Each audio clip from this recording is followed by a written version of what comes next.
It is Friday, and we are working for Crusoe. Friday, June 13th, Friday the 13th, 2025. In Los Angeles, he is Sam Park. In what is referred to here as the BLC, the biggest little city, Reno, Nevada, I am John Ramey. Israel has struck Iran in unprecedented fashion. The United States and China are kind of in progress in a trade deal. And we will have an update on Poland from last week. CNN reporting, Iran has launched counterstrikes. Iran fired hundreds of ballistic missiles towards Israel, according to Iran state media, in response to Israel's unprecedented strikes earlier Friday today. CNN reporting explosions in Tel Aviv and Jerusalem. Iran carried out attacks on, quote, dozens of targets, military centers, and air bases, end of quote, belonging to Israel, according to the Islamic Revolutionary Guard Corps.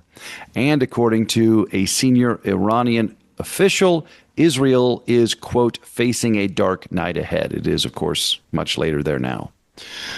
The U.S. military is helping to intercept Iranian missiles and drones as they are launched against Israel, a U.S. official told CNN. President Donald Trump told CNN that the U.S. is, quote, of course, supporting Israel in its actions. Trump warned Iran to agree to a nuclear deal, quote, before there is nothing left, end of quotation. Shortly before sunrise in Iran on Friday, Israel launched the first strikes of its operation against the regime's nuclear program. The operation, called Rising Lion, had two prongs: heavy airstrikes against at least one of Iran's enrichment sites. We'll throw up a CNN graphic here, and more targeted strikes in Tehran to decapitate the regime's military leadership. It aimed to halt what Israel said was Tehran's rapid progress in developing nuclear weapons. Iran's highest-ranking military officer, the head of its elite Revolutionary Guard Corps, and its Air Force, and a former national security chief have all been killed in Israel's unprecedented operation. This is not to make it about the United States, Sam, but this is the kind of thing that probably wouldn't have happened in the U.S.-led international order. This is a stark indicator that we are past that, I think. I think that's true. I would add, however, that this might still have happened regardless of who the president was. And I know you didn't at any juncture mean to say that this was because of Donald Trump's presidency. The point that I'm making is that the United States-led international order was crumbling. I think might be too strong a phrasing, but it was at least eroding. Weakening, eroding. Yes, over the past number of years for a large number of reasons. But this is a very serious situation. And one thing that I think we should add also to the sort of news background here is that yesterday, the International Atomic Energy Agency presented evidence that Iran was engaged in undeclared uranium enrichment activities, or that is nuclear enrichment. I'm not sure if it was all uranium. And this seems to have been the precipitating event. Now, mind you, it seems as though this operation had been planned for quite some time, but that the presentation of the IAEA under the leadership of Rafael Grossi seems to have been the sort of last element that needed to be put in place for Israel to launch this operation.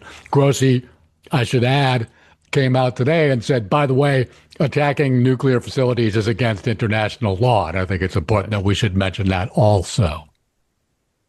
So the UN and the International Commission regarding nuclear technology and nuclear regulation did say Iran was breaking the rules. Yes. I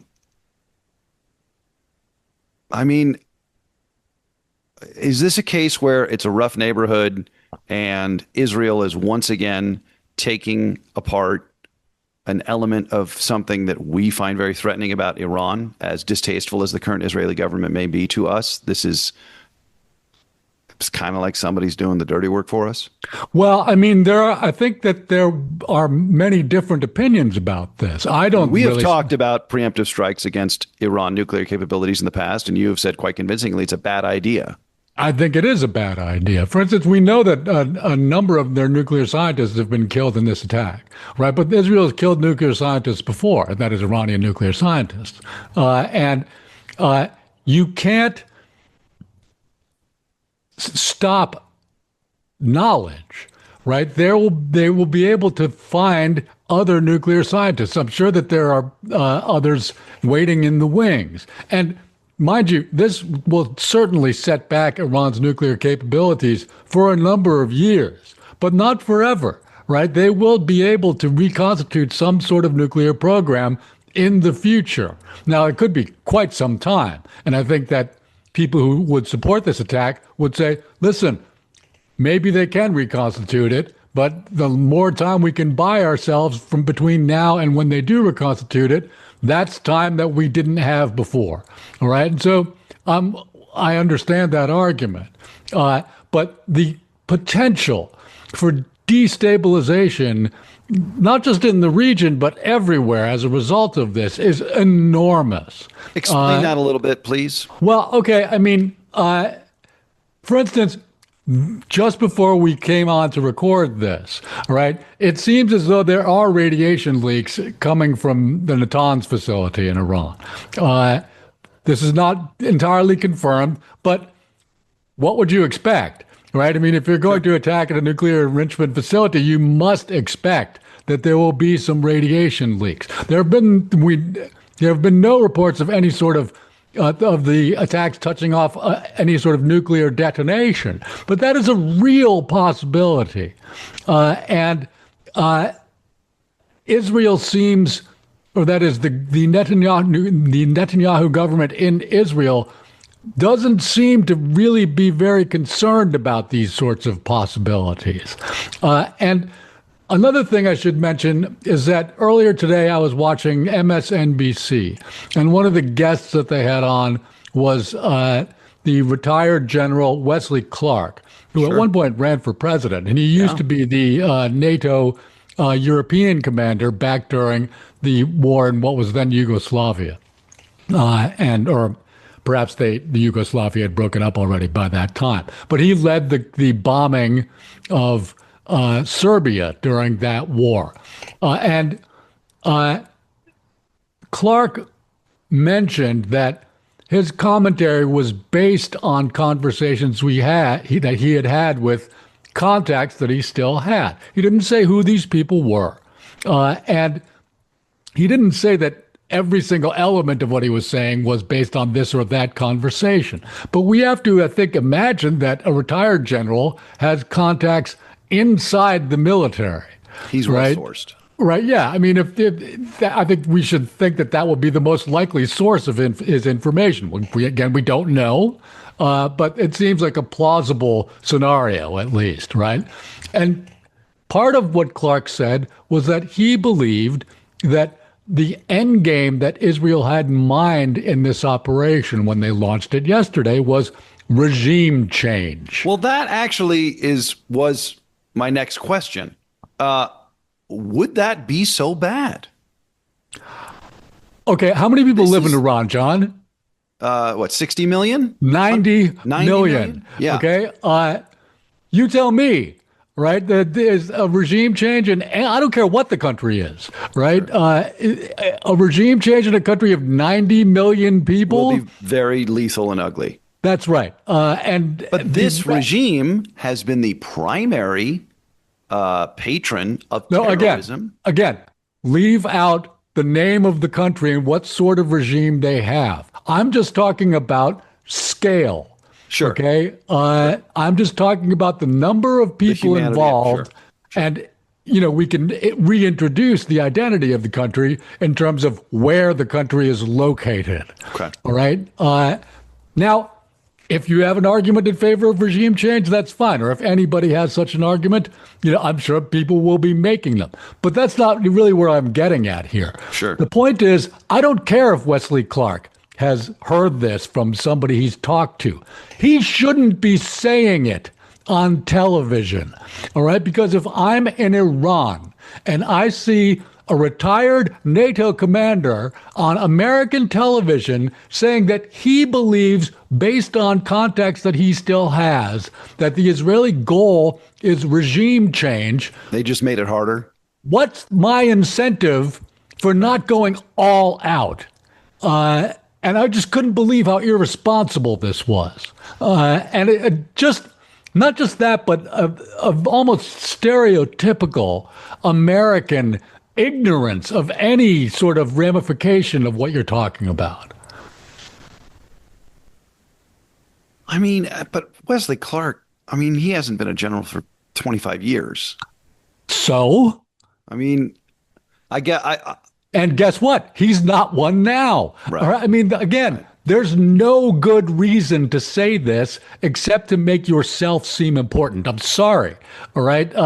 This is out of bounds. That's the first thing I thought of. I mean, I don't think it's that. Okay, John, but you're not a former European commander of NATO. Right. Okay, well, being that, sure, maybe that was not the most prudent decision for him to communicate that. I understand that, but okay, right. But getting back to the actual nature of that idea. I take it General Clark didn't have your vote in the primary back in 2000. Well, he didn't, but obviously I didn't know he was going to say something this stupid, but no, he did not have my vote back then. Yeah. The point I'm making is that if that's the Israeli goal here, and I have no basis for saying that it is, right? But if it is, that's a profoundly dangerous situation.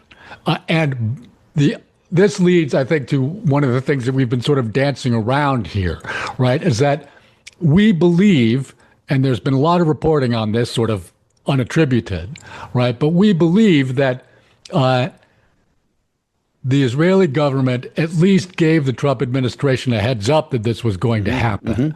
But it's entirely unclear whether or not the Trump administration actually signed off on this. And I don't think it would have mattered.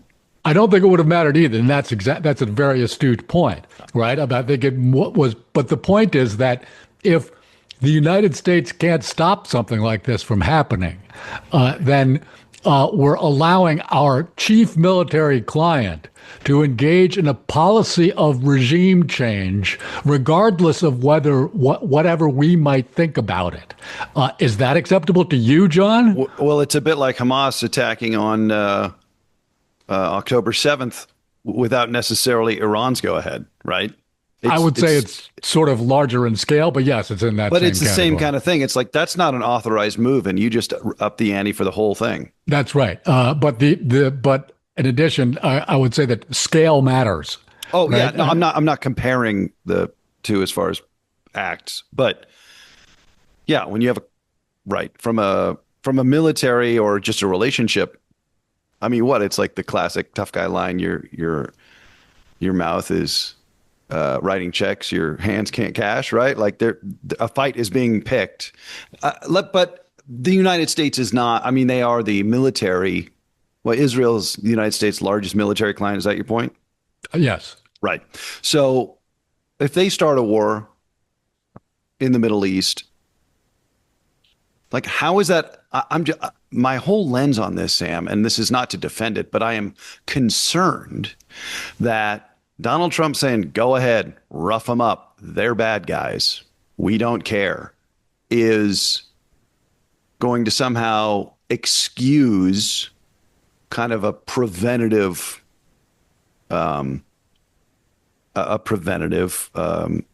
war, right? That are generally bad. Pearl Harbor was supposed to be preventative. That turned out to be a terribly miscalculated move, right? So explain to me, give me the counter argument to Donald Trump's a real guy, he's a rough guy, and he's letting the Israelis go be rough with somebody who's rough in their neighborhood. And hey, you know what? They sponsor all the terrorists that we don't like anyway. So who cares if there's regime change? Like the gloves are off. Okay. Well, setting aside the idiotic, who cares if there's regime change, Or like, that's good if there's regime change, right? Okay, well, okay, fine. If someone actually thinks that, I have nothing to say to them. But I don't think that's what happened here. I think that Trump's not a tough guy, that he's in fact ineffectual, right? And he would have preferred that this would not have happened, right? It's up until today, there were still scheduled talks between his really entirely ineffectual chief negotiator, Steve Witkoff, and the Iranians. They were going to meet again on Sunday. And as far as anybody knew, that was going to happen until yesterday. All right. And so why are you planning to negotiate with somebody that your chief client is about to bomb? Right. And so the point is not that Trump's a tough guy. It's that Netanyahu said, look, I don't care what negotiations you're having. All right. We're going to go and do this. And sorry if you don't like it. All right. You know what's remarkable? I think it would have happened under Biden, too. I think so, too. Yeah, I think that's right. But you know what? Biden's not president. Right. I'm trying to understand. What I want is a bumper sticker to explain to people this is bad.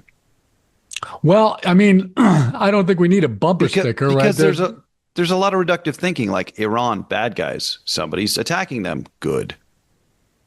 I mean, we're going to have to see how this shakes out. In the end, it might not matter whatever bumper sticker we have, right? We're only a day into this now.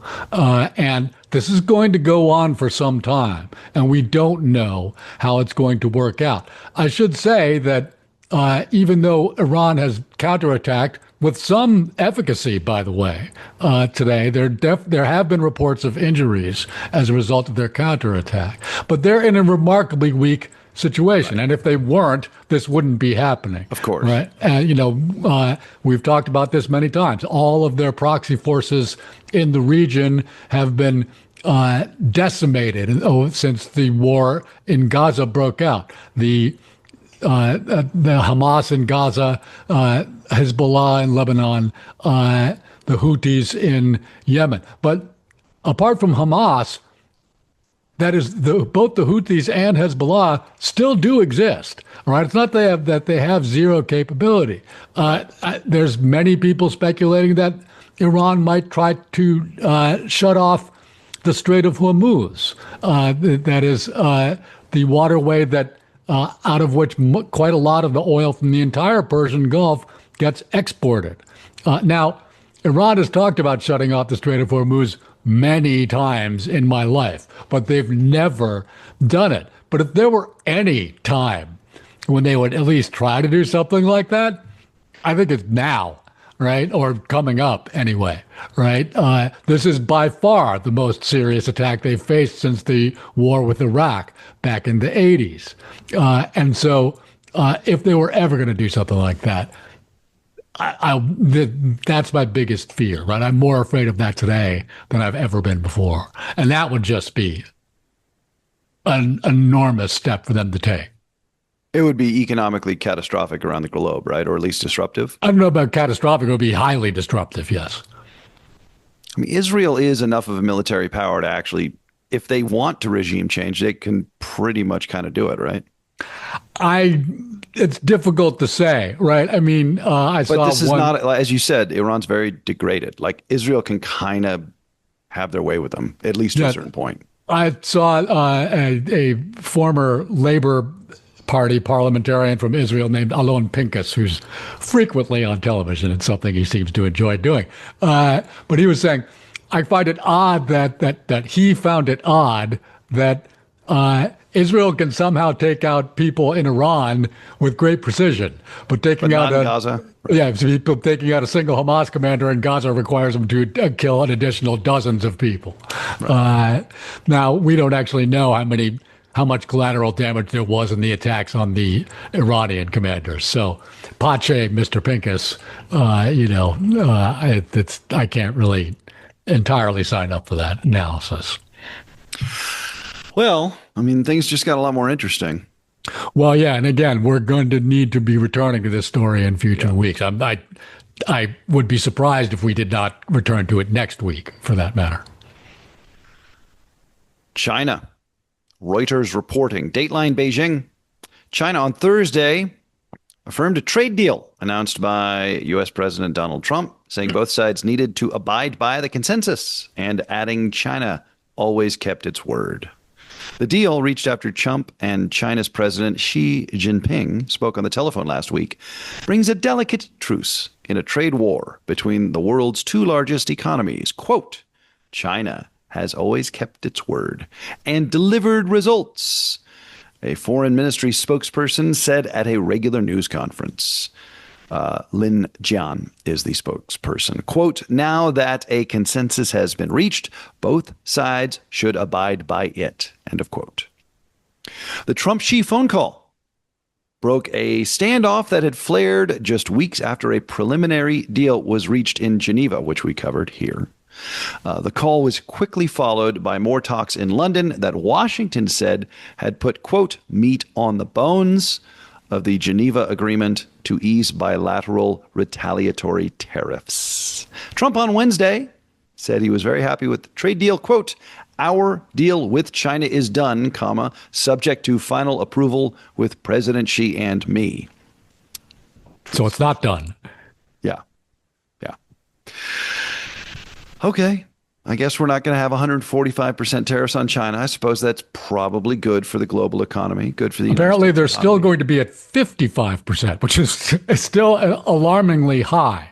Yeah, right? But that's only applying to a 10%. There's a lot of, again, the president says something, I guess, inscrutable, indecipherable, and then people Zamboni behind him to try to make sense of it. Well, not just that, but we don't have any concrete details about what's been agreed to, right? For instance, coming out of the meetings in London, the United States delegation headed up by the trade chief Jamieson Greer, the Secretary of the Treasury Scott Bessent, and the Commerce Secretary Howard Lutnick, who was added to this round, although he had not been in Geneva, they were very effusive. They said they'd made a lot of progress. And in fact, Secretary Lutnick said, and this is a direct quote, we have reached a framework to implement the Geneva Consensus and the call between the two presidents.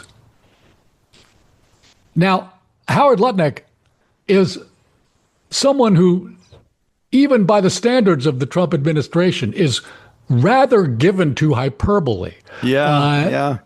And for him to say something this kind of anodyne boilerplate, I thought that was remarkable, right? To engage in the least specific comments that he could possibly have made. Now, I saw him on television the following day, having returned to the United States.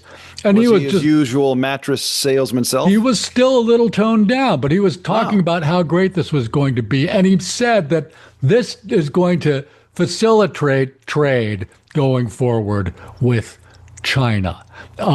Now, mind you, this is the same person who told us not all that long ago that we were all going to be getting jobs screwing iPhones, putting little screws into Tiny iPhones. little screws into iPhones. I guess that's not going to happen. So, but the point I'm making here is that, and if you look at the statements, just the one you read that came out of the Chinese side, they were all very standard issue, but non-detailed statements about what actually had been agreed to. Now, in fact, while the talks were starting up in London, China already came out and said that they were going to start processing applications for the export of rare earth magnets, which is apparently one of the big sticking points in the relationship. And all the American delegates talked about rare earth magnets, that these permits were going to be coming, and that the United States would engage in reciprocal de-escalation as these rare earth magnet permits were being processed by the Chinese side. And so we'll see, there's been some movement on that already, and we'll see how that goes going forward. But neither side, for instance, said anything about one of the reciprocal demands of the Chinese side, which is that the United States should remove some of their export restrictions on advanced microchips and the equipment needed to manufacture them. And again, nobody talked about this. And I think there's a lot of agreement that the reason this was not mentioned is that the United States actually needs the rare earth magnets more than China needs the advanced microchips. They would very much like to get the chips, don't misunderstand me. But some of the advanced technological products that are coming out of China are actually very good, right? And so they don't seem to need the most advanced microchips you could possibly have right now. Of course, again, they'd very much like to get their hands on them, but it doesn't seem to be holding them back on a technological level. And this is a pretty new phenomenon, actually. Like, for instance, many of the trade discussions that we've talked about, we've focused on things like toys and T-shirts and socks and things like this. Or maybe just consumer electronics. Yes, right. But this is, I think, a long-standing stereotype in the West about Asian manufacturing in general, right? For instance, no crap from China, not and it used to be crap from Japan, right? Or it's just a cheap imitation of stuff that we invented. Well, guess what, right? No American company invented the Walkman, all right? That was an innovation, a consumer product innovation dreamed up by the Japanese, but on their own.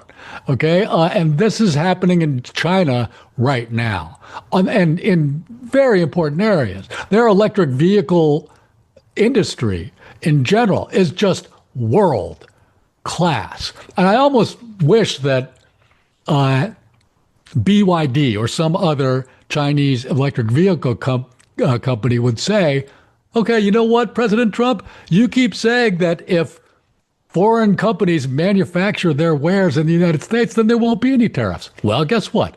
They should put a factory here? Yeah, we'll be very happy to build a factory in Texas, Arizona. You tell me where, right? Tell us where you want it. We'll put it up right there. Are you really going to let us do that? Boy, that would be great. It would be. Now, there are very good reasons why this is not going to happen. This is just a little funny idea that I've had. Do you imagine the propaganda coup that would be? Yeah, I would be really interested. BYD brings scads of jobs to Nevada or, Texas or Georgia. Again, you tell us. I guess it would be in the West, probably just easier to get parts. But sure, but again, we're going to have to see how this works out. But I think that in this particular case, I think that I'm not the only one who suspects this, right? Is that the trade war might actually just be over, right? I mean, that we've talked about the taco trade, right? Trump's just going to keep chickening out over and over and over again. And yeah, tariffs will be higher than they have been before, right? But it'll be pretty manageable, at least for large companies, right? It's the small businesses that are going to suffer. Do you know who agrees with you, Sam? Who? The markets, if you've noticed over the past week or two.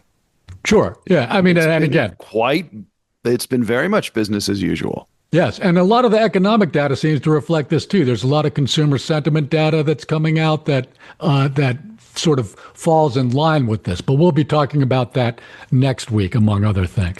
But again, Trump keeps talking, we're going to write all these letters to these countries. You'll notice that there haven't been any actual deals that have been announced, right? And it doesn't seem like all these countries are actually lining up the way they've been talking about, right? And so he's like, we're just going to write letters to every country and tell them what the deal is, and they can take it or leave it. I'm just like, wow, you're the master negotiator, right? I mean, it's just like, this is, Wait, but Sam, again, do you mean to tell me they're not lining up to kiss his ass, in his words? It doesn't seem that way. Now, we're well past, I think we're past the 60-day mark of the 90-day pause on the reciprocal tariffs, right? You'd think that if people were really lining up, right, that we would have had more than two sort of pseudo deals, right? Which are the only ones we've got. We've got this sort of we've got frameworks of understanding or whatever, that we're going to implement the consensus,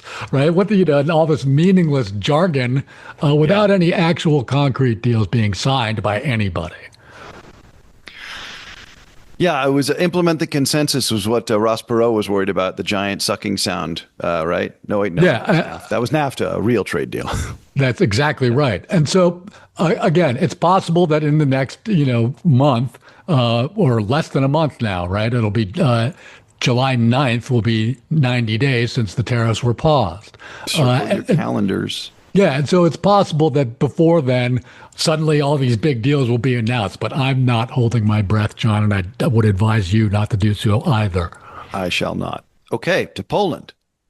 The BBC reporting, Poland's Prime Minister, Donald Tusk, has won a vote of confidence in his pro-EU government after his political camp narrowly lost the recent presidential election. We covered this last week. Poland just elected a conservative to the presidency who could then veto all the pro-EU policies that Tusk, the prime minister, could put forth. Back to the BBC. This vote has been seen by some as a piece of political theater on the part of Tusk, a way of showing his broad coalition still has a mandate despite the presidential election defeat. Wednesday's vote was also a formality. Tusk's coalition has a 12-seat majority in the lower house. The same. It's spelled S-E-J-M, but it's pronounced the same. And only a simple majority in the presence of half of the 460 parliamentarians was required to win. So what do you think? Is this theater, Sam? Well, I mean, it's something he just sort of had to do. It is kind of box ticking, right? But if he didn't do it, he was going to be super vulnerable, I suppose. I think that's right. He just needed to demonstrate that his coalition, for instance, the Civic Coalition has numerous parties in it, and so it was important for him to demonstrate that he wasn't going to be facing widespread defections in the wake of the presidential election loss. Poland's president can veto legislation, and Nawrocki, a socially conservative supporter of U.S. President Donald Trump, who opposes a federal Europe and Ukraine's entry into NATO and the EU, is expected to continue to use this power as the conservative incumbent. That's Duda has done during the first 18 months of Tusk's term in office as prime minister. That's BBC.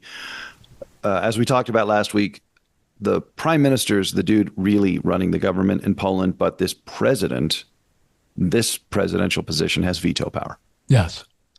And so it'll be difficult to get a lot of things done for the Tusk government. At the same time, though, he's got himself a punching bag, right? He could just sort of throw up his head and say, hey, it's not my fault. This guy, Nawrocki, is standing in my way. And, that's really just a shame about that, isn't it? Tusk should call Bill Clinton, ask him about triangulation.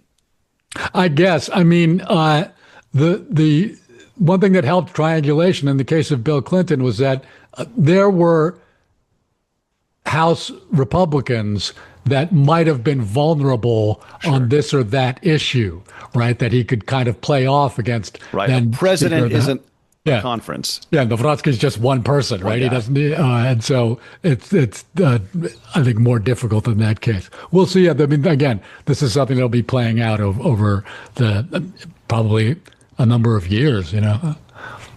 Well, I'm glad we survived our Friday the 13th episode. I believe it's our first. That's probably true. Yes. Is that right? Yeah. I think that's Congratulations, probably true. You made it. Next week, boy, you were awfully insightful, prescient in saying something awful will happen before the next episode. Well, I say that a lot, and I'm usually right. So I mean, these days it's an easy. But Israel striking Iran will be hard to top for next week. Yeah, I didn't see that one coming. But next week, there's a couple of very important meetings. There's the Federal Reserve's Open Market Committee meeting, and so we'll see how that works out for Chairman Powell. But now we talk about the Open Market Committee a lot. But next week we've also got the meeting of the G7. Ooh. You sank my battleship. But so that'll be happening in Canada. And that I think will be a very interesting meeting to watch, considering the international environment right now. Is that the G7 because Russia got kicked out? Well, the thing is, they were never actually a member. I mean, I guess maybe for a while there, they did do the G8. Yeah, that's right. But that'll be happening in Canada, right? So the president will visit Canada for the first time, I think, during this term. So we'll have to see how that all works out. He won't just send Vance, you don't think? No, I think he would probably want to go himself, right? Just to see what he thinks he's going to be getting as the 51st state. I mean, I suppose, yeah. Tour the property. Yeah, wouldn't you? Try before you buy. Might as well take a look, yeah. All right. That'll do it for us. Everybody have a great weekend. He's Sam. I'm John. Peace. Thanks, folks.